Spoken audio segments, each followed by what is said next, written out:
অনেকের একটা মিথ আছে যে ভানু বন্দ্যোপাধ্যায়ের ছেলে মানেই সৌমিত্র ব্যানার্জি, যে খুব ভিলেনের রোল করতেন।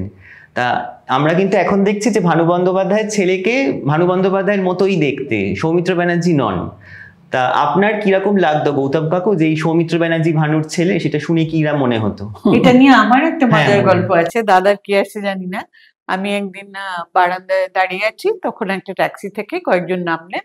তো একজন নেমে বললেন, এই যে একটু সৌমিত্রদাকে ডেকে দিন তো। আমি বললাম যে কে সৌমিত্রদা? তো বললেন নানুকে, নানুকে ডেকে দিন। আমি বললাম ওই নামে তো কেউ এখানে থাকে না। তো বললেন কি বলছেন, উনি ভানু ব্যানার্জির ছেলে তো? আমি বললাম, না আসলে বলার মধ্যে হলো আমি ভানু ব্যানার্জির মেয়ে, তো আমার দাদার নাম সৌমিত্র ব্যানার্জি নয়, তো উনি এখানে থাকেন না। মানে ওরা ভাবতেই পারছে না যে নয়, মানে ওটা এতই বেশি প্রচলিত ছিল যে ওরা একেবারে স্থির যে ওনারই ছেলে। তো এটা শুনে চলে গেলেন, যে মেয়ে যখন বলছে তখন তো স্বাভাবিকই সেটাই শুনে।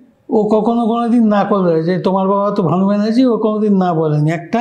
আর ওর নাম নানু, ডাক নাম, সেই জন্য সবাই ভেবে রেখেছিল ভানুর ছেলে নানু হবে আর কি।